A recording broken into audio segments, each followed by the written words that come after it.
अच्छा, equivalent set बताया था और इक्विवेलेंट बता दिया था तो इक्वल सेट्स भी बता ही दिया होगा। तो टाइप्स ऑफ सेट्स में बता रहा हूँ, फाइनाइट, इनफाइनाइट, ये सब कुछ हमने करे होंगे, कार्डिनल नंबर कर लिया होगा। इक्विवेलेंट सेट्स का मतलब बताया था कि ऐसे दो सेट्स जिनमें नंबर ऑफ एलिमेंट्स बराबर हो। एलिमेंट्स सेम है या नहीं है उससे फर्क नहीं पड़ता, नंबर ऑफ एलिमेंट्स सेम होनी चाहिए। और इक्वल सेट्स में बताया था कि एग्जैक्ट सेम होनी चाहिए। अगर ए का हर एलिमेंट बी में है, बी का हर एलिमेंट ए में है, तो दोनों सेट्स इक्वल सेट्स कहलाएंगे। नोट्स पढ़े हैं भाई? एक तो बस तुम इस चीज से बच जाया करोगे कि जो पहले मैं पूछा करता था कि हाँ तू खड़ा हो, तू खड़ा हो, तू बताओ, वो उस चीज से बच जाओगे बस अब तुम लोग, है ना? फायदा हो गया तुम्हारा। तो भाई अगर अब इस तरीके से अगर मैं नहीं पूछ सकता तो इसका मतलब ये नहीं है कि गलती दिखेगी नहीं तो कर सकते हो। तो मतलब नोट्स पढ़ने हैं, आज जो पढ़ेंगे वो नोट्स कल याद होनी चाहिए दोबारा, ठीक है? तो टाइप्स ऑफ सेट्स पढ़ रहे थे, उसके बाद जो नेक्स्ट अपने पास टाइप है सेट्स का वो है यूनिवर्सल सेट। लिखो, वही कुछ डेफिनेशंस हैं अपने पास, उन्हीं को पढ़ते रहेंगे अपने। यूनिवर्सल सेट,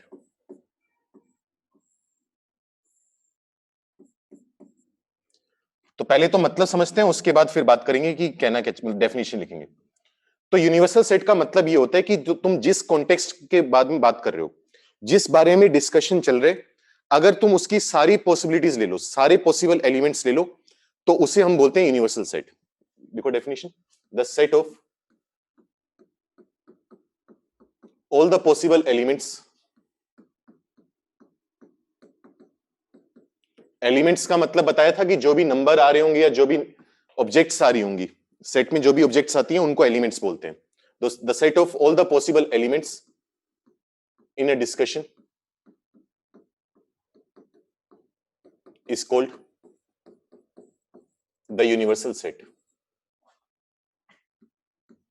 ठीक है? तो जिस कॉन्टेक्स्ट में तुम बात कर रहे हो उस कॉन्टेक्स्ट के हिसाब से यूनिवर्सल सेट बदलता जाएगा। जैसे मान लो मैं तुम्हें बोल दूं कि तुम्हारी क्लास में मुझे वो बच्चे चाहिए जिनकी हाइट 5 फीट से ऊपर है, ठीक है? तो मैं तुम्हारी क्लास में से बात कर रहा हूं, तो जो तुम्हारी क्लास है उसी में से बच्चा सिलेक्ट करूंगा ना, मैं उसी में से देखूंगा कि 5 फीट से ऊपर हाइट के बच्चे कौन है और कौन नहीं है। तो उसी में से या तो सिलेक्शन करेंगे या उसी में से रिजेक्शन करेंगे। तो जो तुम्हारी पूरी की पूरी क्लास है वो काम करेगी यूनिवर्सल सेट का। और एग्जाम्पल लो, मान लो मैं तुम्हें बोल दूं कि मुझे अ, दुनिया में जितने भी देश है जिनका नाम ए से स्टार्ट होता है वो चाहिए, या आई से स्टार्ट होता है। तो इंडोनेशिया आ गया, आई से इंडिया आ गया, ये सब कुछ। तो मुझे उन देश, कंट्रीज के बारे में बात करनी है जिनका नाम आई से स्टार्ट होता है। तो मैं कंट्रीज के बारे में बात करूं, डिस्कशन जो है वो कंट्रीज का चल रहा है। तो जितनी भी कंट्रीज होंगी अगर उन सबका एक सेट बना दिया जाए तो वो सेट जो होगा वो होगा यूनिवर्सल सेट। ठीक है? किसी कॉन्टेक्स्ट में, किसी डिस्कशन में जितने भी पॉसिबल एलिमेंट्स हैं उनका सेट कहलाता है यूनिवर्सल सेट। अच्छी बात क्या है कि यूनिवर्सल सेट की टेंशन हमें लेने की जरूरत नहीं है। यूनिवर्सल सेट जो होगा या तो उसका काम आएगा ही नहीं, अगर काम आएगा तो वो क्वेश्चन वाला खुद देगा। हमें बहुत कम बनाना होता है, हमें मतलब ये मान के चलो 50-100 सवाल में कभी एक सवाल में बनाना पड़ गया तो बात अलग है। ठीक है? तो यूनिवर्सल सेट की टेंशन कभी भी हमारी नहीं होती। तो ये होता है यूनिवर्सल सेट। इसके बाद एक चीज बोली जाती है सबसेट, वो लिखो।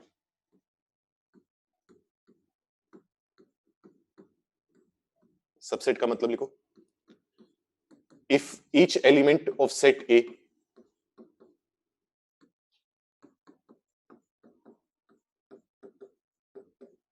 belongs to set B, then A is called a subset of B.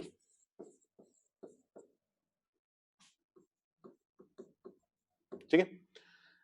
अब इन दोनों डेफिनेशन में फर्क है। एक ऐसी सी ही सुनने वाली ऐसी सी एक बात हमने उसमें भी करी थी इक्वल सेट्स पे। इक्वल सेट्स में हमने बोला था कि दो सेट है ए और एक सेट है बी। ए का हर एलिमेंट बी में और बी का हर एलिमेंट ए में है, तो दोनों सेट इक्वल हो जाएंगे।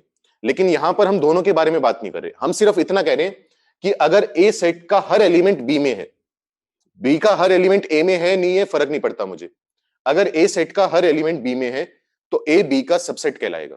उसको लिखने का तरीका क्या होता है, मैथ्स में रिप्रेजेंट कैसे करते हैं उस चीज को, कि ए जो है ये सिंबल लगाते हैं, सी की तरह होता है देखने में लेकिन एक्चुअली ऐसा सा होता है। ठीक है?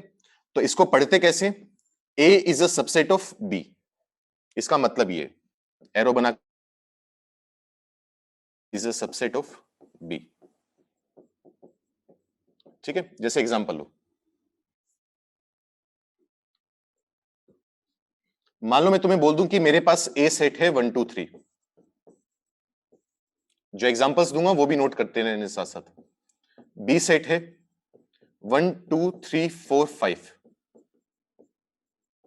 तो चेक करो ए सेट का हर एलिमेंट बी सेट में आ रहे, 1 आ रहा है बी में, 2 भी आ रहा है बी में, 3 भी आ रहे।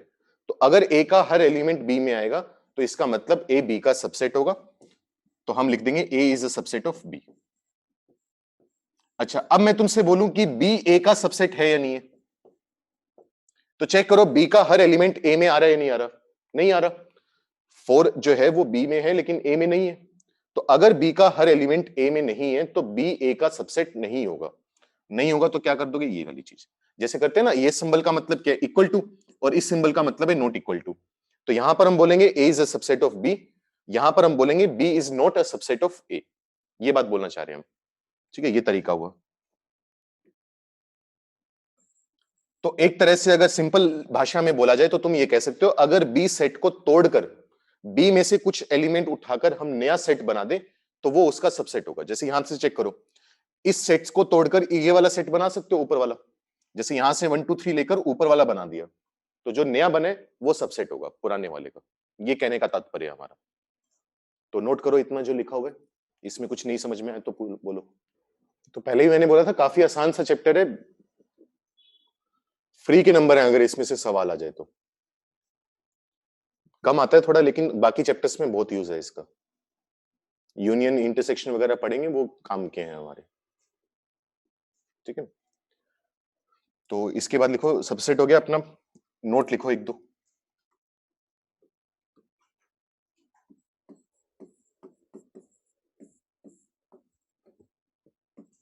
पहला नोट है, every subset, sorry every set is a subset of itself. Her set अपने आप का सबसेट होगा। मतलब अगर एक ए सेट है तो वो ए का ही सबसेट कहलाएगा। और भी आ सकते हैं, ऐसा नहीं है एक ही होगा, ये तो होगा ही होगा, बाकी जो आएंगे वो बात अलग है। जैसे एग्जांपल से समझते हैं, मान लो मैंने ए सेट को ले लिया 1 2 3।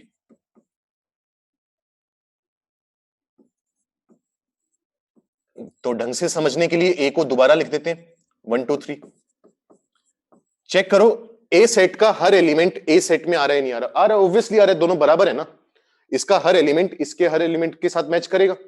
तो अगर इसका हर एलिमेंट इसमें आ रहा है तो इसका मतलब एक दूसरे के सबसेट है, क्योंकि डेफिनेशन फुलफिल होगी।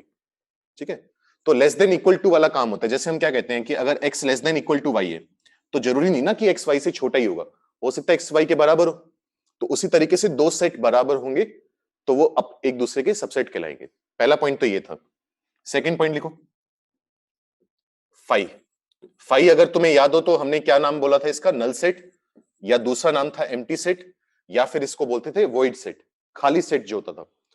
Phi is a subset of every set. Phi हर किसी का सेट सबसेट होगा।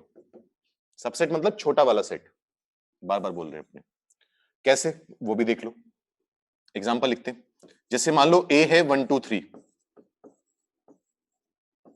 अगर मैं फाई ले लूं, फाई कितना होगा, खाली होगा बताया था, इसमें एक भी एलिमेंट नहीं होगा, खाली पड़े।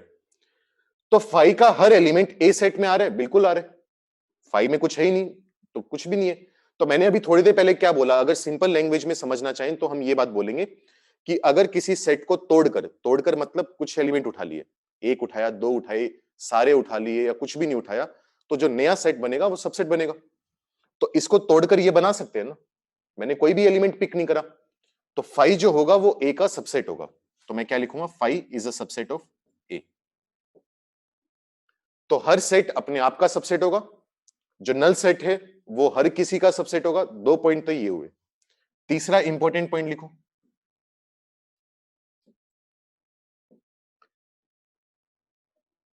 A set is called the improper subset of itself.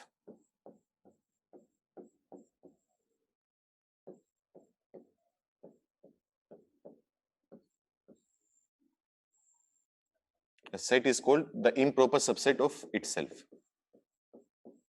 अभी हमने 2 मिनट पहले बोला हर सेट अपने आप का सबसेट है, ठीक है। अब हमने आगे क्या करा, सबसेट को फर्दर कैटेगराइज कर दिया, उसको 2 पार्ट्स में डिवाइड कर दिया। एक हम बोलते हैं इम्प्रॉपर सबसेट, एक हम बोलते हैं प्रॉपर सबसेट। इम्प्रॉपर का मतलब क्या है, जो सेट है वो खुद अपने आप का इम्प्रॉपर सबसेट है, उसके अलावा जितने भी सबसेट बनेंगे वो सब प्रॉपर है, ठीक है। बाकी अभी एग्जांपल दूंगा, थोड़ा उससे और क्लियर होगा। फिलहाल डेफिनेशन लिख लो। The rest are called the proper subsets.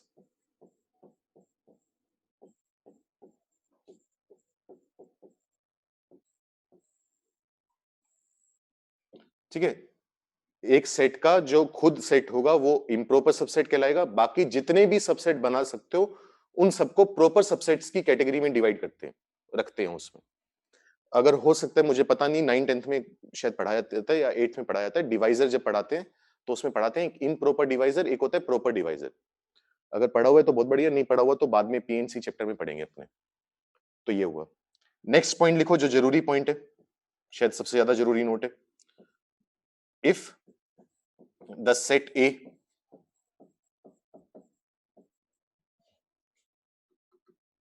if the set A has n elements, और यहां पर ध्यान देना n 0 नहीं है, मतलब मैंने मान लिया कि सेट A में n एलिमेंट्स हैं, 2 4 5 10 जितने भी, 0 नहीं होनी चाहिए, मतलब एम्प्टी सेट नहीं होना चाहिए। If the set A has n elements then the number of subsets equal to 2 raised to the power n। तो इसका मतलब अगर किसी सेट में 3 एलिमेंट आएंगे तो उसके कितने सबसेट बनेंगे, 2 की पावर 3 यानी 8 सबसेट बनेंगे। अगर 5 एलिमेंट है तो 2 की पावर 5 यानी 32 सबसेट बनेंगे। सॉरी मैं थोड़ा पहले गलत बोल गया, 3 एलिमेंट है तो टोटल नंबर ऑफ सबसेट्स 2 की पावर 3 यानी 8। 5 एलिमेंट्स हैं तो नंबर ऑफ सबसेट्स 2 की पावर 5 यानी 32। नोट करो इतना जो लिखा हुआ है। फिर अभी प्रॉपर इम्प्रॉपर की दोबारा बात करते हैं एक बार एग्जांपल के थ्रू, और कोई डाउट है इसमें तो पूछ लो। थर्ड पॉइंट रिपीट करना। थर्ड पॉइंट में उन्होंने बोला कि कोई भी जो सेट है वो अपने, अच्छा सॉरी इम्प्रॉपर वाला, एक बार क्या नाम है वैभव, अभी एक बार थोड़ा सा एग्जांपल लेके भी समझेंगे, लेकिन फिलहाल मैंने ये बोले कि हर सेट अपने आप का सबसेट होता है, ठीक है। तो ये एक सबसेट तो आ गया, इस सबसेट का हमने नाम रख दिया, इसको हम बोलते हैं इम्प्रॉपर सबसेट, ठीक है, बस नाम रख दिया। फर्दर कैटेगराइज कर दिया, जैसे क्वाड्रिलेटरल पढ़ते हैं, क्वाड्रिलेटरल में स्पेशल टाइप के क्वाड्रिलेटरल पढ़ते हैं कि स्क्वायर होता है, कुछ रेक्टेंगल होता है, पैरेललोग्राम होते हैं कुछ, तो कैटेगराइज कर देते हैं ना उनको उनकी प्रॉपर्टीज के हिसाब से। तो वैसे ही जो सेट होता है वो खुद का इम्प्रॉपर सबसेट होता है, नाम रख दिया, और उसके अलावा जो भी सबसेट आएंगे वो प्रॉपर आएंगे। एक बार एग्जांपल लिख के देखते हैं, फिर समझ में आएगा थोड़ा और। Sir if set A is equal to set B, the set A will be the subset of set B। हाँ बिल्कुल सही बात है ध्रुव, अगर दो सेट बराबर हैं तो दोनों एक दूसरे के सबसेट्स होंगे, बिल्कुल सही है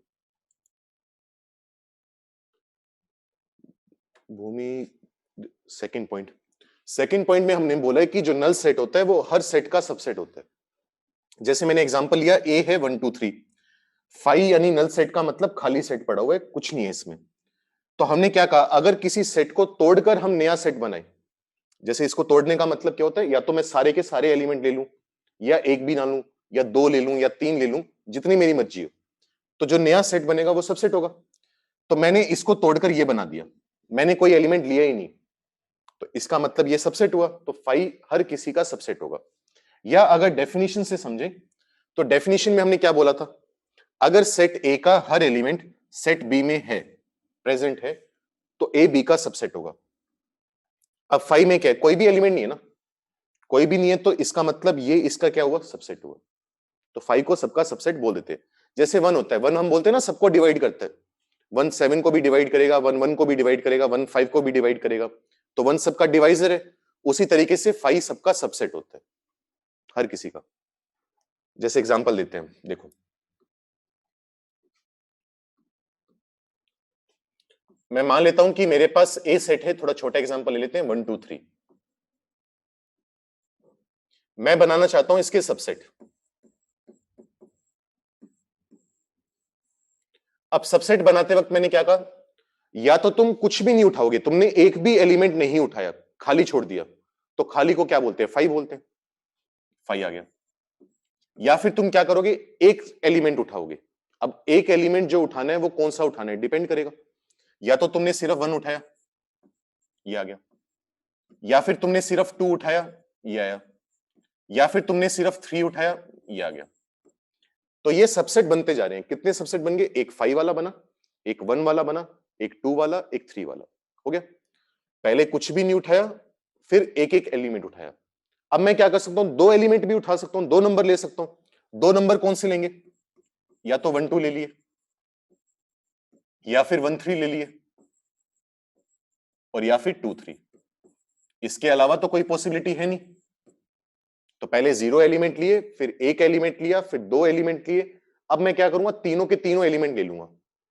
तीनों एलिमेंट लेने का मतलब 1 2 3। अच्छा, चार ले नहीं सकते क्योंकि इसके पास चार है ही नहीं देने को। इसके पास चार होते तब तो हम चार ले लेते, इसके पास कितने हैं, तीन है। तो तोड़ तोड़कर हमने सेट बना दिए, सबसेट बना दिए। ये सब क्या कहलाएंगे, सबसेट। कितने बन रहे हैं, गिनो, 1 2 3 4 5 6 7 और 8। कितने सबसेट बने, 8। क्यों बने, अभी हमने 2 मिनट पहले क्या बोला, अगर किसी सेट में n एलिमेंट्स हैं तो नंबर ऑफ सबसेट्स 2 की पावर n होंगे। तो अभी ए सेट में कितने एलिमेंट्स थे, 3। तो नंबर ऑफ सबसेट्स 2 की पावर 3 यानी 8। तो नंबर ऑफ सबसेट्स जो होंगे वो होंगे 2 की पावर। तो 5 भी इसका सबसेट है, और जो ओरिजिनल सेट था वो भी अपने आप का सबसेट है। अब हमने क्या करा, जो ये वाला सेट बने, जो ये वाला सबसेट बने वो बराबर आ रहा है, चेक करो, जहां से शुरुआत करी थी वहीं पर आगे। इस सबसेट को हम बोल देते हैं इम्प्रॉपर सबसेट। इसका नाम रख दिया हमने, इसको बोल दिया इम्प्रॉपर सबसेट। और बाकी जितने भी बचे, इसको छोड़कर जितने भी बचेंगे वो सब कहलाएंगे प्रॉपर सबसेट्स।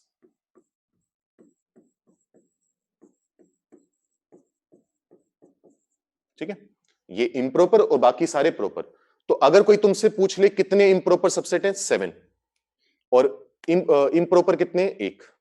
इम्प्रॉपर एक होगा, प्रॉपर 7 होंगे। तो ये भी लिख लो पॉइंट बनाकर, number of improper subsets.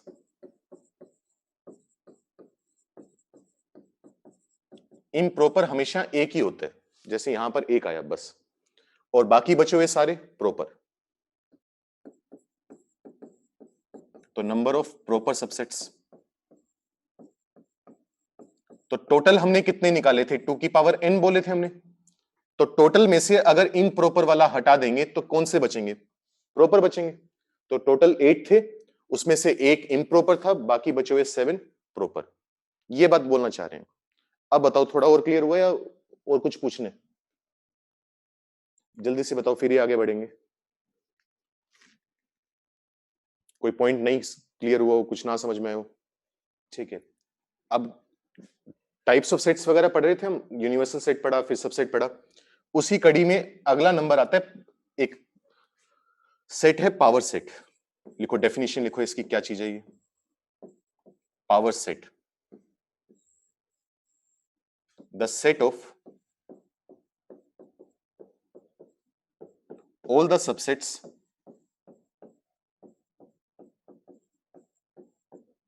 of set A is called its power set। और इसको रिप्रेजेंट कैसे करते हैं, PA। डेफिनेशन छोड़ो, ध्यान से देखो, एग्जांपल के थ्रू समझ रहे हैं। मान लो मैंने A सेट को बोल दिया 4,5। अब मैं क्या करूंगा, मुझे इसका पावर सेट चाहिए। A सेट तो आ गया 4 5, वो दिया हुआ है, मुझे चाहिए इसका पावर सेट। तो तुम क्या करो, इसके सबसेट बनाने चालू कर दो, जैसे यहां पर बनाए थे सबसेट, बिल्कुल वैसे ही सबसेट बनाने चालू कर दो। तो मैं क्या करूंगा, या तो कुछ भी नहीं उठाऊंगा, कुछ भी नहीं उठाऊंगा तो नया सेट खाली बनेगा, मतलब 5। या फिर मैं क्या करूंगा, एक एलिमेंट उठाऊंगा। वो एक एलिमेंट क्या हो सकते हैं, 4 हो सकते हैं, वो एक एलिमेंट 5 हो सकते हैं। काम नक्की हो गया। या तो 0 एलिमेंट उठाएंगे, या एक एलिमेंट उठाएंगे, या फिर दोनों एलिमेंट उठा लेंगे। दोनों एलिमेंट उठाएंगे तो 4,5। अच्छा, 3 एलिमेंट उठाने का ऑप्शन ही नहीं है, तो मैंने यहां पर क्या करा, जितने भी सबसेट बन सकते थे सबको बना लिया और इसको फिर सेट बना दिया। ध्यान से सुनना क्या कह रहे हैं, पहले तो जितने सबसेट बन सकते थे सारे सबसेट बना दिए और उसको करली ब्रैकेट से एनक्लोज कर दिया, तो एक नया सेट बना। इस नए सेट को हम बोलते हैं पावर सेट ऑफ ए। पढ़ने का तरीका, पावर सेट ऑफ बी ए। कल को मान लो ये लिखा हो तो क्या मतलब हुआ इसका, पावर सेट ऑफ बी। अगर लिखा हुआ है पीसी तो इसका मतलब क्या हुआ, पावर सेट ऑफ सी। ठीक है, ये मतलब है। अब इसमें एक इंपॉर्टेंट पॉइंट लिखो, नंबर ऑफ एलिमेंट्स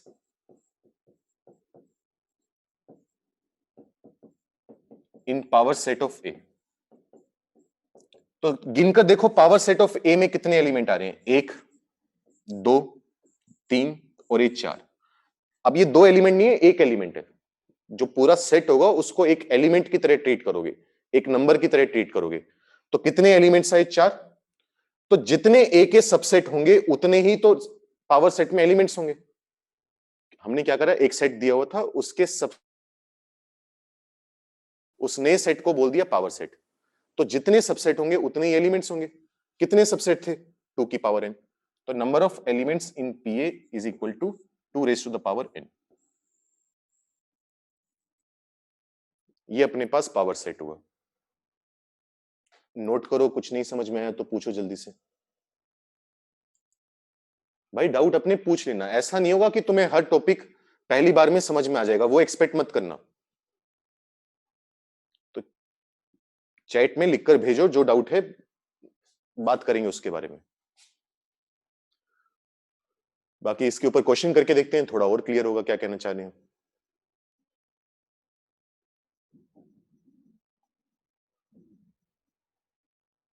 नोट करो पहले जल्दी से। संकेत एक बार रिपीट कर दो सर। भाई हमने ये कहा है कि एक सेट दिया हुआ है जिसमें 4 और 5 है। मैंने क्या करा, इसके जितने भी सबसेट बन सकते थे सारे बना दिए। पहले कोई भी एलिमेंट नहीं लिया तो 5, एक एलिमेंट लिया तो 4 और 5 वाला, 2 एलिमेंट लिए तो 4,5।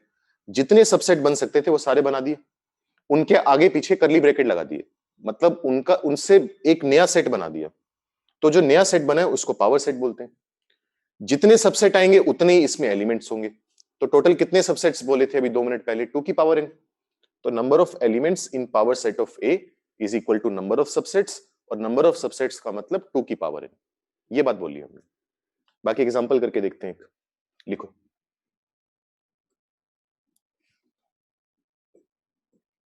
Right the power set of B where B is equal to 2 4 7। हमें B सेट दिया हुआ है, मुझे इसका पावर सेट बताना है क्या बनेगा। करो जल्दी से, ट्राई करो, फिर डिस्कस करेंगे 2 मिनट में। वैभव 1 मिनट रुक, बाकी सभी जल्दी से क्वेश्चन लिखो, फिर लास्ट पेज दिखा देता हूं। बाकी लोग क्वेश्चन लिखो जल्दी से, पहले जब आंसर आ जाए तो डन लिख के भेज दिया करो, ताकि मुझे पता लग जाए कि ट्राई कर लिया तुमने। लगभग सब कई हो गए, तो वही काम करना है बस, फर्क कुछ नहीं है। पहले मैंने 1 2 3 लिखा था, अब मैं क्या लिख दिया 2 4 7।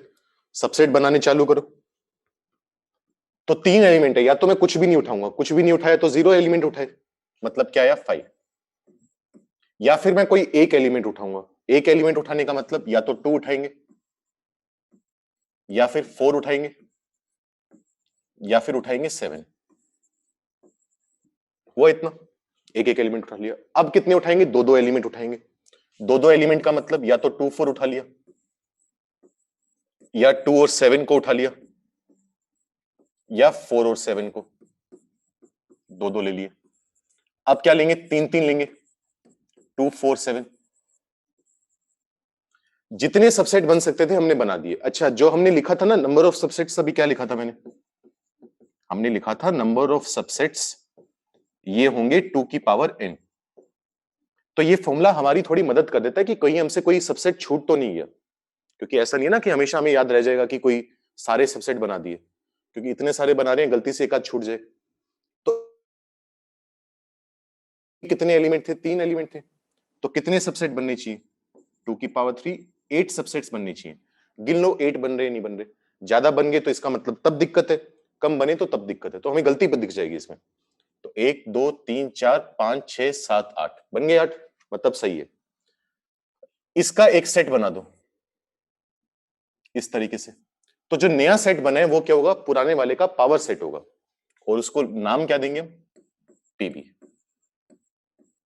बस ये कहानी खत्म होगी, ये सिंपल सी चीज है अपनी। नोट कर लो, किसी को कुछ डाउट हो तो पूछ लो। नेक्स्ट क्वेश्चन लिखो इसके बाद।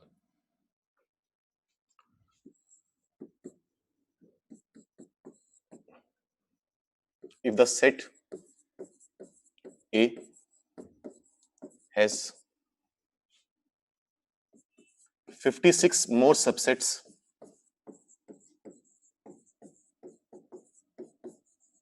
than set B, then find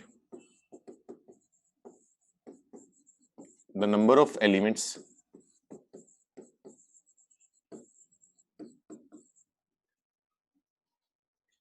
in set A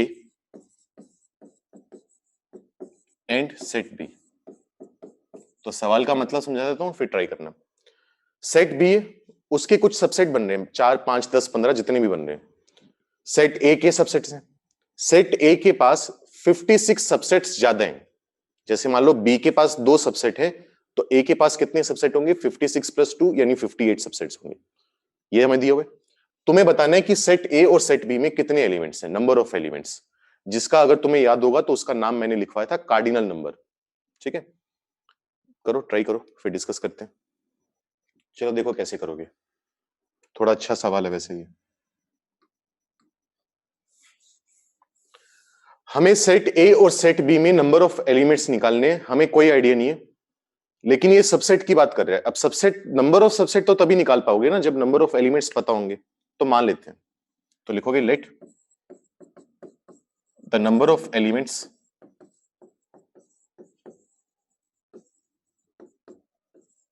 in set ए। हमने मान लिया सेट ए में n एलिमेंट्स हैं। इसके बाद लिखोगे the number of elements sorry the number of elements in set B is equal to, मान लिए m है। a में n एलिमेंट्स हैं, b में m एलिमेंट्स हैं। हमें बोला हुआ है कि a के जो सबसेट्स हैं वो b के सबसेट से 56 ज्यादा है। तो a के कितने सबसेट बनेंगे? 2 की पावर n बनेंगे, अभी बताया था। b के कितने सबसेट बनेंगे? 2 की पावर m बनेंगे। ये नंबर इस नंबर से 56 ज्यादा है, मतलब इन दोनों का डिफरेंस कितना आना चाहिए? 56। ये काम हुआ। अब आगे के प्रोसेस करने के दो तरीके हैं, या तो तुम हिट एंड ट्राई लगा लो।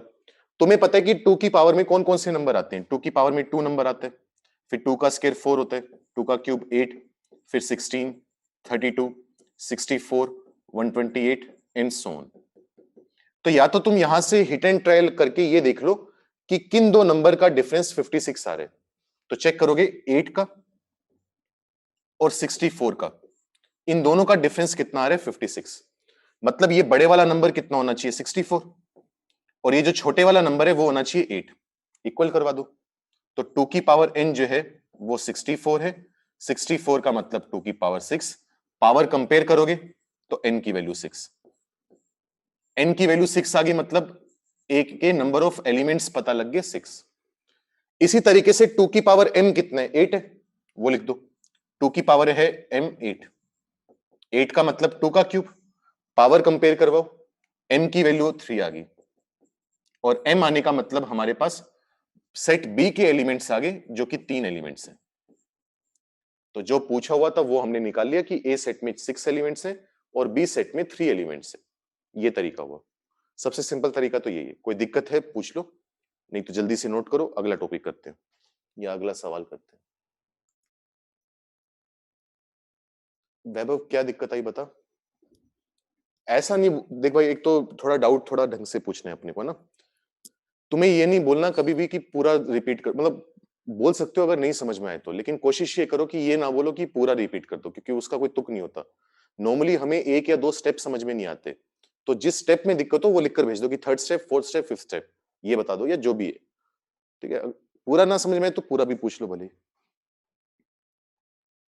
एजम्पशन के बाद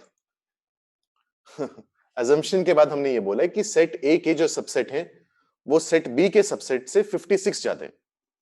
मतलब अगर बी सेट के 4 सबसेट बन रहे हैं तो ए के सबसेट कितने बनने चाहिए? 56 प्लस 4 60 बनने चाहिए, ठीक है। बी के जितने सबसेट हैं ए का नंबर उनसे 56 ज्यादा है। तो सेट ए में अगर n एलिमेंट्स हैं तो कितने सबसेट बनेंगे? 2 की पावर n, अभी फॉर्मूला लिखा था। अगर बी में m एलिमेंट्स हैं तो कितने सबसेट बनेंगे? 2 की पावर m। इन दोनों का डिफरेंस हमें दिया हुआ है 56। अब मुझे दिख रहा है ये भी 2 की पावर में आ रहा है नंबर, ये नंबर भी 2 की पावर में आ रहा है। 2 की क्या क्या पावर होती है? 2 की पावर 1 2 होता है, 2 की पावर 2 4 होता है, 2 की पावर 3 8 16 32 64 एंड सो ऑन। अब मुझे ऐसा चाहिए कि इन दो नंबर का डिफरेंस 56 है। तो मैंने हिट एंड ट्रायल से देख लिया कि 88 और 64 इन दोनों का डिफरेंस 56 आता है। तो मैंने कह दिया बड़े वाला नंबर 6 वो आ गया। फिर मैंने कहा कि 2 की पावर n 64 है, 64 का मतलब 2 की पावर 6, पावर कंपेयर करोगे तो n की वैल्यू 6 आ गई, पहली बात। दूसरा, जो 2 की पावर m है वो 8 के बराबर है, तो 2 की पावर m 8 के बराबर, 8 का मतलब 2 का क्यूब, पावर्स को कंपेयर करा तो m की वैल्यू 3 आ गई। ये काम करें, और एक्चुअली हमें m और n की वैल्यू ही फाइंड करनी थी।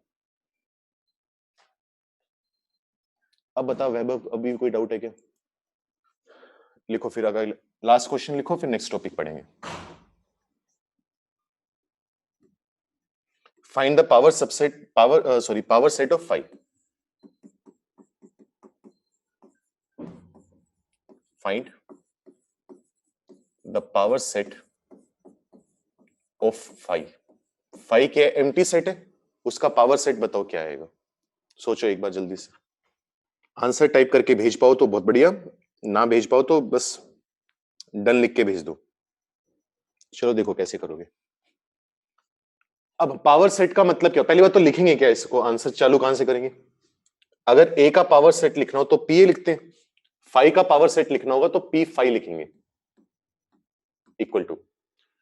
अब हमें क्या करना होता है, जितने सबसेट बन सकते हैं उतने सबसेट बनाने होंगे। 5 क्या क्या है, अब जैसे अभी थोड़ी देर पहले मैं क्या कर रहा था, अगर इसके सबसेट बनाने हैं तो या तो एक भी एलिमेंट नहीं उठाया, एक ले लिया, दो ले लिए, तीन ले लिए, सारे के सारे ले लिए, यही कर रहे थे सबसेट बनाने के लिए। तो यहां पर भी क्या करूंगा, 5 में जितने भी एलिमेंट है सारे ले लूंगा, क्या बना, 5 बना। इसके अलावा कोई सबसेट बना सकते हैं? 5 का सबसेट सिर्फ 5 होता है, क्योंकि 0 एलिमेंट तो ले चुके हैं। अब इसके पास कोई और एलिमेंट है ही नहीं, तो 1 एलिमेंट, 2 एलिमेंट्स, 3 एलिमेंट्स, इसका फर्क ही नहीं पड़ेगा, मतलब ही नहीं बनेगा। तो इसका इकलौता सबसेट 5, इसको बंद कर दिया तो क्या बन गया, पावर सेट। उम्मीद करता हूं समझ में आया। लेकिन एक बात का ध्यान रखना बच्चों, 5 जो है और ये जो लिखा हुआ है, दोनों में जमीन आसमान का अंतर है। 5 का मतलब क्या होता है, खाली, कुछ नहीं है। लेकिन ये चीज खाली नहीं है, इन दोनों में फर्क है। 5 का मतलब तो खाली है, कुछ भी नहीं है, लेकिन इसको एम्प्टी नहीं बोल सकते क्योंकि इसके अंदर, खुद के अंदर 5 लिखा हुआ है। तो ये एम्प्टी सेट है लेकिन ये एम्प्टी सेट नहीं है, फर्क समझना। अगर 5 भी आ गया किसी चीज में मतलब कुछ तो आ ही गया ना, खाली नहीं बचा। अच्छा मान लो मैं तुमसे बोल दूं कि ये चीज बताओ, अब मैं थोड़ी अजीब सी बात करूंगा, लिखने में अजीब सा लगता है, समझने की कोशिश करना, कि जो पिछला सेट निकाला है उसका फिर पावर सेट बना दो। मैं अब ये पूछ रहा हूं, जो पिछला सेट आया उसका पावर सेट, अब तुम क्या करोगे, सबसेट बनाने चालू करोगे। अब या तो कुछ भी नहीं उठाओगे तो 5 आएगा। अब इस सेट के अंदर कितने एलिमेंट है, एक एलिमेंट है ना, कौन सा एलिमेंट है, 5। ये पूरा का पूरा उठा लिया, तो एक इसके दो सबसेट बने, एक तो 5 बना, एक ये सेट खुद बना। अगर मैं इसको बंद कर दूंगा तो पावर सेट बन गया, क्योंकि चेक करो 5 में 0 एलिमेंट होते हैं, तो इसके पावर सेट में 2 की पावर 0 यानी एक एलिमेंट आएगा। इसमें एक एलिमेंट है, तो इसके पावर सेट में 2 की पावर 1 यानी 2 एलिमेंट आएंगे। मान लो मैं फिर पावर सेट बनाना चाहूं, मान लो हमारा दिमाग खराब हो गया, दोबारा पावर सेट बना रहे हैं। सवाल में हालांकि पूछा नहीं था, लेकिन थ्योरी कवर कर रहे हैं अपनी। अब क्या करोगे, यहां पर 2 एलिमेंट है, चेक करो, तो अलग अलग चीजें। अब 2 हैं, तो इसके पावर सेट में कितने एलिमेंट आएंगे, 2 की पावर 2 यानी 4 आएंगे। कौन कौन से आएंगे, या तो मैंने 5 ले लिया, या फिर मैंने क्या करा, एक एलिमेंट लिया। अब वो एक एलिमेंट 5 हो सकता है, या फिर वो एक एलिमेंट ये वाला चीज हो सकती है।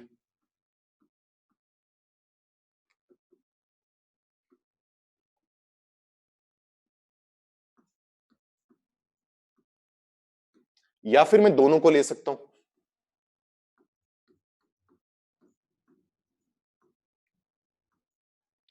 तो 4 सबसेट बन गई, चेक करो, 1 2 3 4, सबको सेट के अंदर डाल दिया, तो क्या बन गया, पावर सेट। देखने में थोड़ा अजीब है, अगर थोड़ी सी भी झपकी लगी तो समझ में नहीं आएगा लिखा क्या हुआ है। बताओ भाई, जो अभी मैंने 2 पॉइंट नेम बोले वो समझ में आए। सर 3 सबसेट नहीं बनेंगे, नहीं वैभव 3 तो नहीं बनेंगे ना, जैसे इसमें कितने हैं भाई, देख इसमें 2 हैं, 1 और 1 2, तो 2 की पावर 2 करेंगे तो 4 आएगा, तो 4 सबसेट बनेंगे। एक तो 5, एक ये वाला 5 उठाकर सेट के अंदर डाल दिया, एक बार ये वाली चीज उठाकर सेट के अंदर डाल दी, एक बार इन दोनों को उठाकर सेट में डाल दिया, तो ये 4 बनेंगे, एक ये दूसरा, ये तीसरा और ये चौथा। कुछ नहीं, तो ये इमेजिन कर कि यहां पर 1 था और यहां पर 2 था, तो पहले कुछ भी नहीं लिया, फिर 1 को डालकर सेट में डाल दिया, फिर 2 उठाकर सेट में डाल दिया, फिर दोनों को उठाकर सेट में डाल दिया, सबसेट बन गए। उन सबसेट के आगे पीछे फिर करली ब्रैकेट लगा दी, तो पावर सेट बन गया। ये करना चाह रहे हैं हम,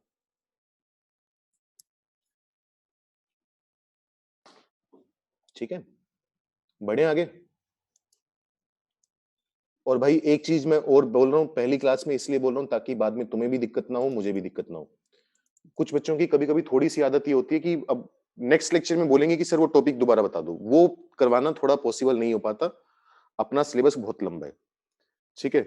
डाउट तुम पूछो, जैसे अभी टॉपिक करवाया है, 4 बार डाउट पूछ लो, कोई दिक्कत नहीं है इसमें, क्योंकि अभी लिखा हुआ है, समझाना आसान है। अब तुम नेक्स्ट क्लास में बोलोगे कि सर पावर सेट दोबारा बता दो पूरा, वो पॉसिबल नहीं हो पाएगा कभी भी, ठीक है, तो उस बात का ध्यान रखना। एक तो बाकी जिस क्लास में टॉपिक चल रहा है उसमें चाहे 10 बार पूछ लो, दिक्कत नहीं है।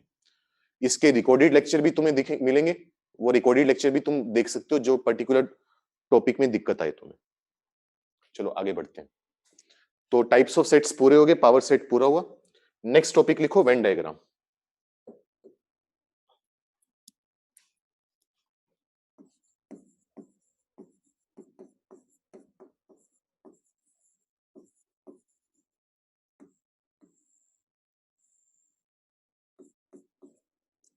इसमें लिखो Venn diagrams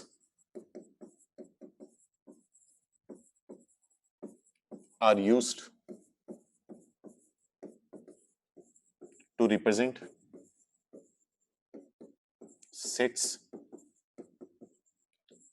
in geometrical form।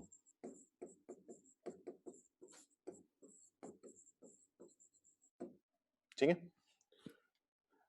तो ये वेन डायग्राम नाम की एक चीज होती है, वो यूज की जाती है सेट्स को ज्योमेट्रिकल फॉर्म में रिप्रेजेंट करने के लिए।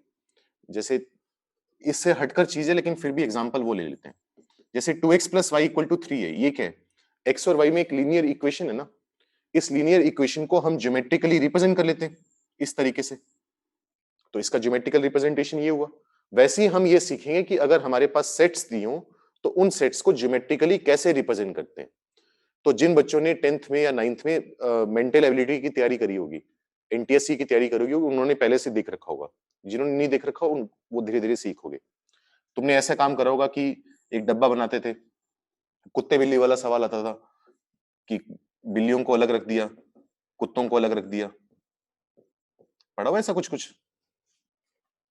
चलो पहले तो मैं थोड़े रियल लाइफ एग्जांपल दे देता हूं। जैसे इसमें क्या करते हैं, एक तो बाहर डब्बा बनाते हैं, डब्बे का मतलब क्या है, यूनिवर्सल सेट। अभी लिखूंगा, थ्योरी में भी लिखूंगा सब कुछ। तो पहले बार एक डब्बा बनाते हैं, डब्बे का मतलब यूनिवर्सल सेट बताया था। जिस बारे में बात हो रही है उसकी सारी पॉसिबिलिटीज का सेट यूनिवर्सल है, सब कुछ इसी डब्बे के अंदर होगा, ठीक है। किसी सेट को रिप्रेजेंट करने के लिए हम बना देते हैं सर्कल, ठीक है। जैसे एग्जांपल लेते हैं पहले, उसी से थोड़ा ढंग से समझोगे। जैसे ए सेट है 1 2 3, बी सेट है 2 3 7 और 9। तो तुम सबसे पहले इसको ज्योमेट्रिकली रिप्रेजेंट करना चाहते हैं वेन डायग्राम से, तो क्या करोगे? नोट नहीं करना है, नोट बाद में करेंगे, सारा कुछ समझा रहा हूं सिर्फ। तो पहले एक डब्बा बना दिया, इस डब्बे का नाम क्या है? Universal set. यहां पर एक सर्कल बनाओगे, एक ऐसा सर्कल बनाओगे, इसको बोलते हैं ए, इसको बोलते हैं बी। तो ये वाले सर्कल के अंदर जो भी आएगा वो ए सेट कहलाएगा। देखो सबसे पहले ये देखो ऐसे कितने नंबर हैं जो ए और बी में कॉमन है। ये 2 और ये 3 दोनों में आ रहे। तो सर्कल, इन सर्कल का वो वाला पार्ट लोगे। एक मिनट को मैं ढंग से फिगर बनाऊं, थोड़ी बड़ी बना लेते हैं।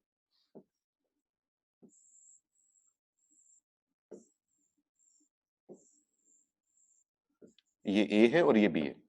अब तुम ये चेक करो कॉमन नंबर कौन है? 2 और 3 दोनों में आ रहे हैं। इन दोनों सर्कल का कॉमन एरिया है ये वाला, चेक करो ये वाला जिसको मैं शेड कर रहा हूं।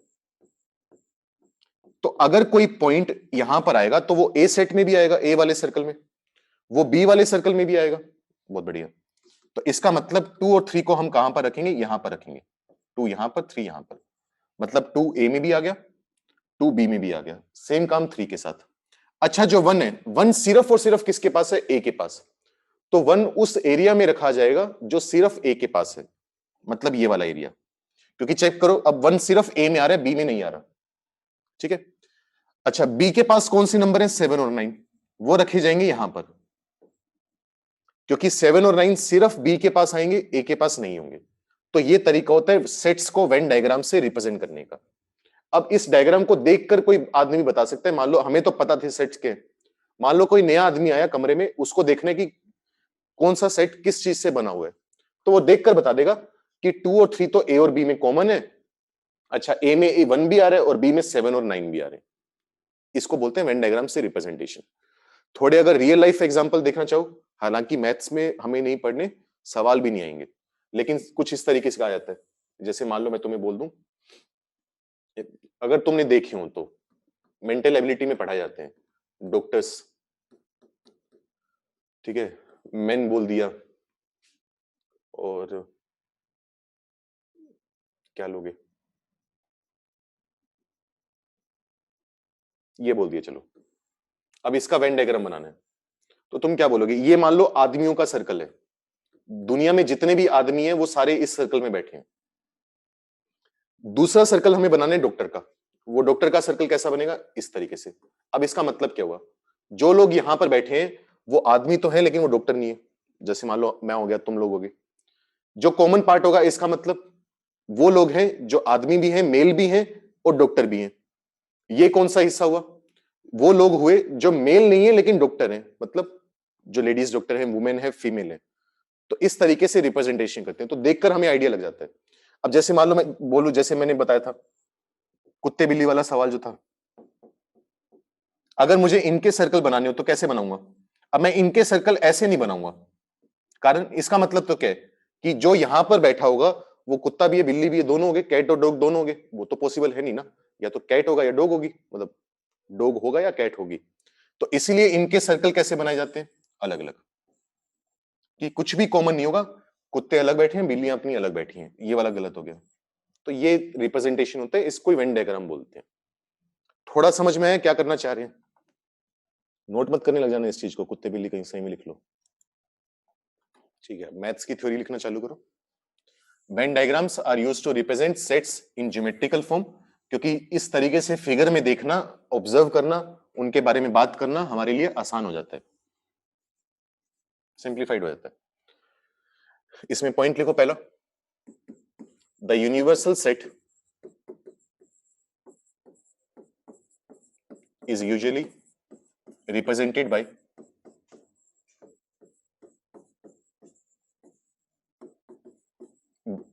a rectangle।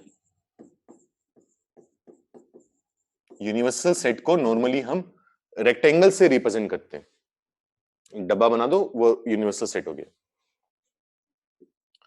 The sets are represented by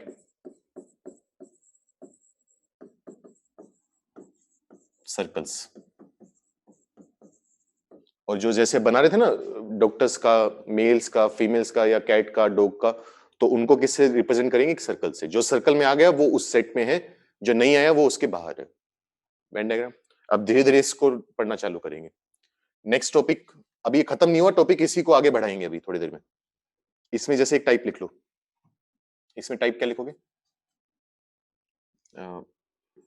if A is a subset of B,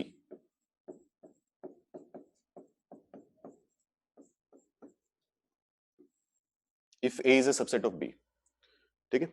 जैसे मैं मान लो तुम्हें ये बोल दूं कि मेरे पास मेल्स हैं और कुछ फादर्स हैं। अब तुम्हें इसको रिप्रेजेंट करना है तो तुम क्या करोगे? तुमने ये वाला सर्कल बना दिया, जितने भी दुनिया में मेल्स हैं, जितने भी आदमी हैं, वो सारे इस सर्कल में बैठे हैं। लेकिन सारे के सारे मेल फादर्स तो नहीं है, कुछ हो सकता है ना हो, कुछ हो सकता है टीनेजर हो, कुछ भी हो, तो सारे मेल फादर नहीं होंगे, लेकिन सारे के सारे फादर जो हैं वो मेल होंगे, ठीक है। तो इसका मतलब मैं कह सकता हूं कि फादर्स वाला जो सेट है वो मेल्स वाले सेट का सबसेट होगा, कि जो भी आदमी फादर होगा वो मेल तो होगा ही होगा। तो इसको बनाने का तरीका क्या है? ये वाली चीज इस तरीके से बनाते हैं कि जो भी फादर होगा, जो भी फादर वाले सर्कल में आएगा वो मेल वाले सर्कल में तो आना ही चाहिए, ठीक है। लेकिन कुछ पॉइंट ऐसे हो सकते हैं, कुछ लोग ऐसे हो सकते हैं कि मेल है लेकिन फादर नहीं है, तो उसकी geometrical representation, Venn diagram representation ये दिखती है। तो कभी भी अगर तुम्हें ये रिप्रेजेंट करना हो कि ए बी का सबसेट है, तो वो वेन डायग्राम में देखने में कैसा लगेगा? पहले एक रेक्टेंगल बनाओगे डब्बा, ये यूनिवर्सल सेट, एक सर्कल बनाओगे बी नाम का, ये सर्कल बनाओगे ए नाम का, क्योंकि हमने अभी थोड़ी देर पहले डेफिनेशन क्या लिखी थी कि ए का हर एलिमेंट बी में तो होना ही चाहिए, जरूरी है। तो जो जो पॉइंट ए में आएंगे वो सभी पॉइंट बी में आएंगे, सही है। लेकिन हो सकता है कि बी के पास कुछ फालतू एलिमेंट हो, कोई दिक्कत नहीं है। तो जब भी ए बी का सबसेट है, इस चीज को रिप्रेजेंट करना हो तो ये तरीका है। नोट करो जितना बोर्ड पर लिखा हुआ है, फिर आगे कंटिन्यू करते हैं। और कुछ नहीं समझ में आया तो पूछो। हो गया नोट? लिखो some operations on sets. Next topic अपना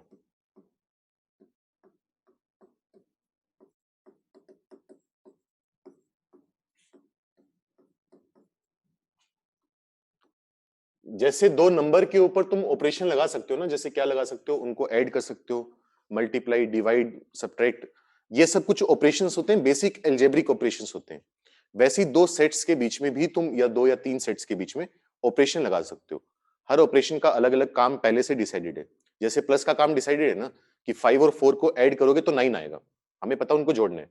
मल्टीप्लाई करने का मतलब 5 इंटू 4 20 आएगा, तो सबका काम पहले से प्री डिसाइडेड है। तो वैसे ही ऑपरेशंस हैं कुछ। लिखो, जैसे पहला लिखो union of two sets.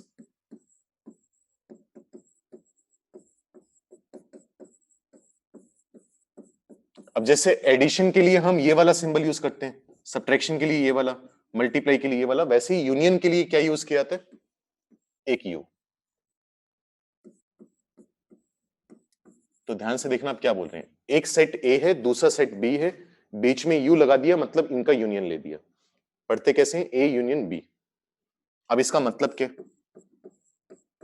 A union B का मतलब होगा मुझे वो एक्स चाहिए जो ए सेट को बिलोंग करे या फिर बी सेट को बिलोंग करे। याद है ना, ये किसी भी सेट को लिखने का तरीका बताया था, सेट बिल्डर मेथड, कि मुझे ए यूनियन बी का मतलब वो नंबर चाहिए जो या तो ए सेट में है या बी सेट में है या दोनों में है। एग्जांपल लेते हैं इस चीज का। जैसे मान लो मैं लिख दूं ए सेट है 1 2 3, बी सेट है अपने पास 4, या 4 छोड़ो पहले, 2 है, 4 है, 6 और 7। ये दो सेट मुझे दिए हुए हैं, मुझे निकालना है ए यूनियन बी। तो ए यूनियन बी का मतलब क्या होगा? ए के जितने भी नंबर हैं सारे चाहिए मुझे। तो पहले तो मैंने वो लिख दिया 1 2 3। अब बी के जो नंबर हैं वो भी चाहिए, सारे के सारे, ए के भी चाहिए, बी के भी चाहिए। अब बी में कौन है? 2 है, लेकिन 2 को मुझे दोबारा लिखने की जरूरत नहीं है, क्योंकि मैंने बताया था सेट जो होता है वो डिस्टिंक्ट ऑब्जेक्ट्स का कलेक्शन होता है। तो 2 अगर एक बार आ चुका है तो बस काफी है। 4 6 7 ये नहीं आए तो 4 6 7 रख दो। तो यूनियन बनाने के लिए हमने ए के भी सारे एलिमेंट उठा लिए, बी के भी सारे उठा लिए, और तैयार हो गया ए यूनियन बी। अब इसी चीज को अगर तुम्हें वेन डायग्राम से रिप्रेजेंट करना हो तो ये डब्बा बनाओ, ये डब्बा क्या रिप्रेजेंट कर रहा है? Universal set. ये ए सेट होगा, ये बी सेट होगा, ये आ गया। तो मैं रिप्रेजेंट करना चाहता हूं ए यूनियन बी को। ए यूनियन बी मतलब मुझे ए वाला सर्कल पूरा चाहिए, तो उस एरिया को शेड कर दो। मैंने पूरा का पूरा ए सर्कल ले लिया। यूनियन का मतलब क्या है? मुझे बी भी चाहिए पूरा का पूरा, उसको भी शेड कर दो। तो ये जो ग्रीन कलर से पूरा का पूरा शेड करा हुआ है, ये चीज है ए यूनियन बी। ये ए यूनियन बी को रिप्रेजेंट कर रहे हैं। ठीक है, पहला ऑपरेशन तो ये होता है। दूसरा ऑपरेशन लिखो, intersection of two sets. Intersection of two sets.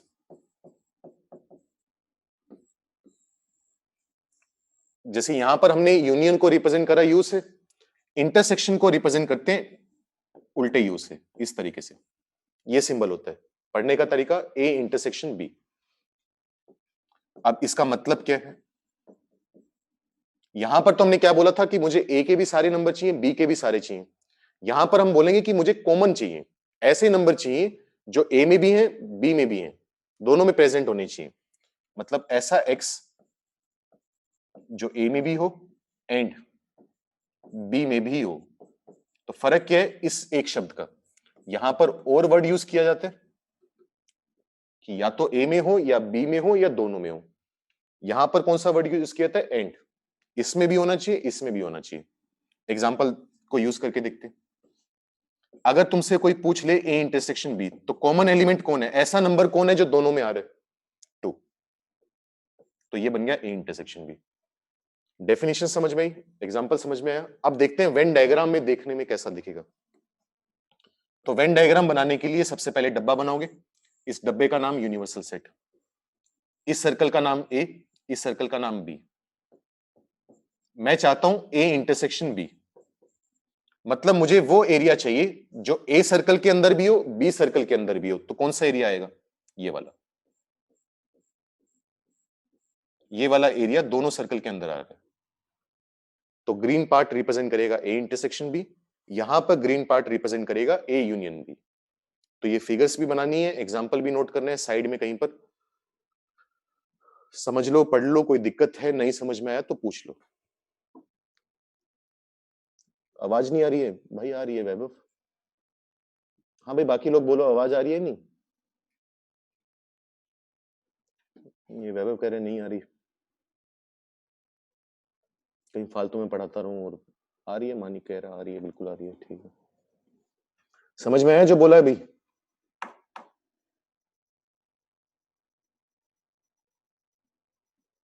ठीक है, एक पॉइंट और लिख लो, बाकी फिर नेक्स्ट क्लास में कंटिन्यू करेंगे। जल्दी से नोट करो।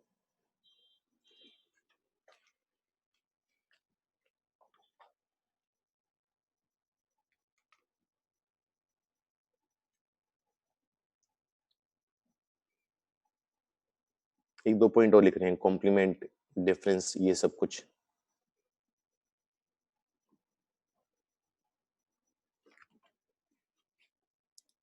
लिखो, कॉम्प्लीमेंट ऑफ अ सेट।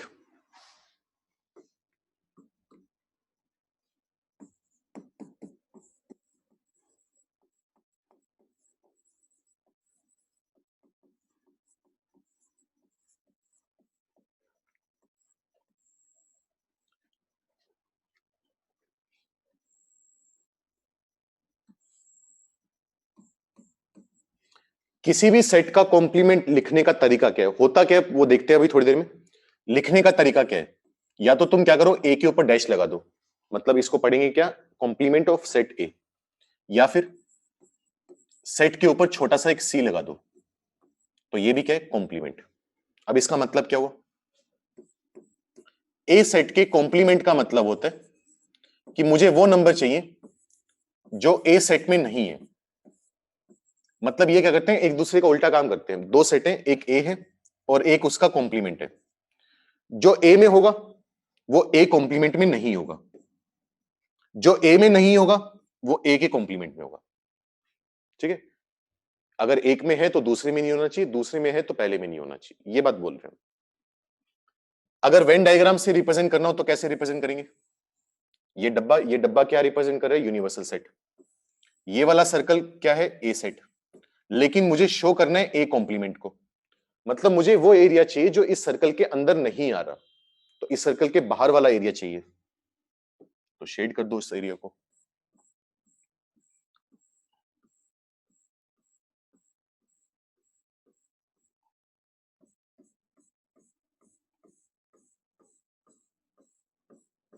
तो ये ग्रीन से जो मैं शेड कर रहा हूं, ये चीज ए कॉम्प्लीमेंट है, जो ए में नहीं आ रही वो ए कॉम्प्लीमेंट, ए तो अपना है ही। ठीक है, समझ में आया क्या करना चाह रहे हैं? एग्जाम्पल लिखो इसका।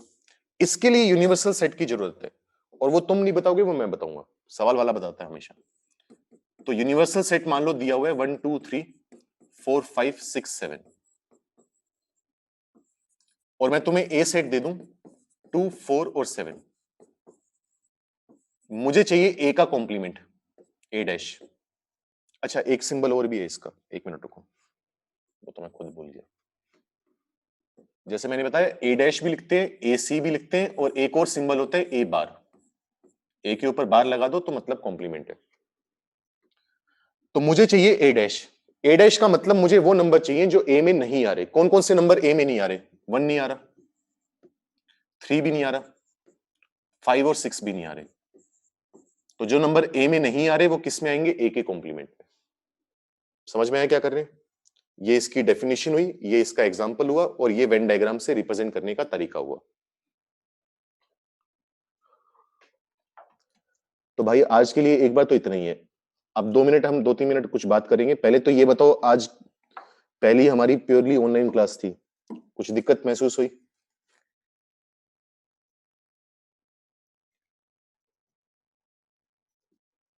कुछ ऐसा लगा हो कि समझने में दिक्कत आई हो, या अपनी डाउट्स कम्युनिकेट करने में कुछ प्रॉब्लम आई हो?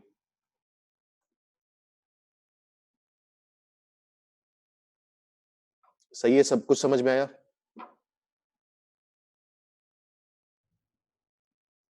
ठीक है, तो लेक्चर तुम्हें इसका मिल जाएगा।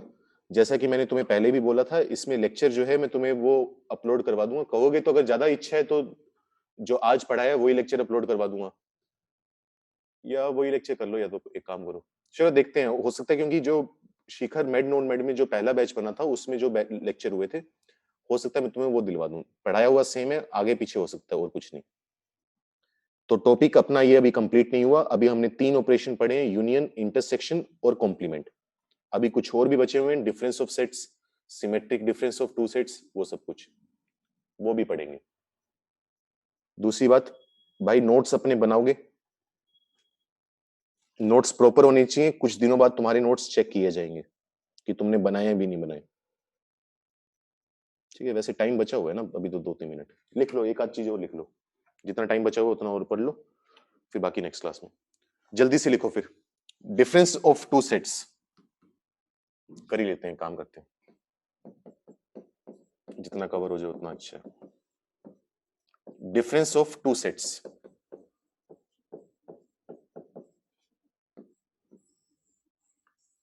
इसको लिखने का तरीका क्या है? ए माइनस बी। इसका मतलब समझते हैं। ए माइनस बी का मतलब होगा कि मुझे वो नंबर चाहिए जो ए सेट में तो आ रहे हैं लेकिन बी सेट में नहीं आ रहे। a minus b will contain those x which belong to a, belongs to a but does not belong to b। ठीक है, अगर मैं लिख दूं, चलो एक बार छोड़ो, एग्जांपल देखो इसका। कहां लिखोगे? यहां लिख लेते हैं। मान लो तुम्हें ए सेट दिया जाए 1 2 3 4, तुम्हें बी सेट दे दिया जाए 2 7 और 9, मान लो ये। तो अगर मैं तुमसे पूछूं ए माइनस बी, ए माइनस बी का मतलब ए के वो नंबर चाहिए जो बी में नहीं आ रहे। जैसे ए में 1 है, बी में नहीं है ना, तो 1 आ गया। ए में 2 है लेकिन वो 2 बी में भी आ गया, कॉमन आ गया ना, तो वो नहीं चाहिए अपने को। ए में अगला नंबर 3 है, वो बी में नहीं है, तो आ गया। ए के वो एलिमेंट जो बी में नहीं आ रहे हो वो चाहिए। तो कौन कौन से आएंगे? 1 3 और 4 आएंगे। इसी तरीके से मान लो मैं तुमसे बोल दूं बी माइनस ए चाहिए, तो क्या करोगे? बी के वो नंबर जो ए में नहीं आ रहे। तो बी के कौन कौन से नंबर हैं जो ए में नहीं है? 7 और 9, ये आ गए। तो ये डेफिनेशन हुई, ये एग्जांपल हुआ। वेन डायग्राम से अगर हमें रिप्रेजेंट करना हो, सबसे पहले डब्बा बनाओगे, ये डब्बा यूनिवर्सल सेट, ये ए सेट और ये बी सेट। मतलब मुझे वो एरिया चाहिए जो सिर्फ ए के पास है, बी के पास नहीं है। तो कौन सा एरिया होगा? ये वाला। ध्यान से देखना, लाइन आगे मत बढ़ा देना, एग्जैक्ट बनना चाहिए। ये चेक करो, ये वो एरिया है जो सिर्फ ए के पास है, बी के पास नहीं है। ये वाला एरिया लेंगे हम, बीच वाला नहीं, क्योंकि वो एरिया ए के पास तो है लेकिन वो बी के पास वाला पार्ट। और ये ग्रीन वाला पार्ट क्या शो कर रहे हैं? ए माइनस बी। इसी तरीके से मान लो मैं बनाना चाहूं बी माइनस ए, कि बी माइनस ए देखने में कैसा होगा। तो ये ए सेट, ये बी सेट। बी माइनस ए का मतलब बी का वो वाला पार्ट जो ए में नहीं है। तो कौन सा पार्ट नहीं है? ये वाला। ये वाला पार्ट वो पार्ट है, वो एरिया है जो सिर्फ बी के पास है, बी को बिलोंग करते हैं। तो ये होता है डिफरेंस ऑफ टू सेट्स। बाकी नेक्स्ट क्लास में डिस्कस करेंगे। अगर किसी का कोई डाउट है, कुछ पूछना है तो चैट में लिख के भेज दो। जिसको समझ में आ गया, नोट कर लिया, वो मीटिंग छोड़कर जा सकते हैं। 3rd क्लास का लिंक आ जाएगा ग्रुप में, उस लिंक से ज्वाइन कर लेना। जिसका नोट हो गया, कोई डाउट नहीं है, छोड़ के चले जाओ मीटिंग अभी। नेक्स्ट क्लास में मिलेंगे, बाय।